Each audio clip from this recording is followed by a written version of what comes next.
Uy, huwag kayo maingay. May teacher. Ay! Sir Bintana! Kamusta naman kayong lahat? Sir, okay naman po. Ayos lang naman po, sir. Sir, bakit ang tagal nyo na namang nawala? Saan kayo galing? Alam mo na, nag-undas, di ba? Doon kasi nakalibing yung tatay ko sa probinsya, kaya nagbakasyon muna ako doon.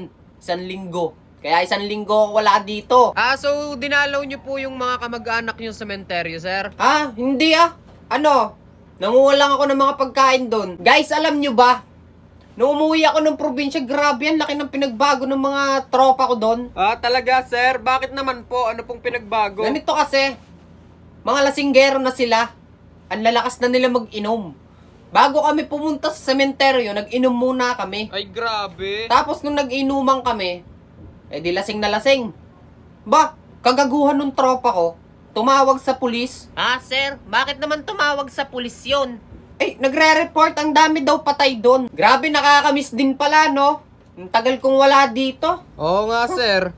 Parang namiss kong gumawa ng katangahan. Tapos parang namiss ko rin magsabi nung, ang sarap laruin nung Eggy Party, guys. No? Nalaro nyo na ba yun? Oo, sir. Araw-araw nyo nang sinasabi sa amin yun. Araw-araw na ba? Lagi ko kasi sinasabi yun sa mga hindi kasi nakakaalam, yung Eggy Party, masaya siyang laruin. Tapos, basta pampatanggal stress siya, tapos pwede kang makipaglaro sa mga friends mo, sabay-sabay kayo magpapa-level up, ganon. Sir, paano naman po yan i-download, sir? Check mo lang, nasa bio ko.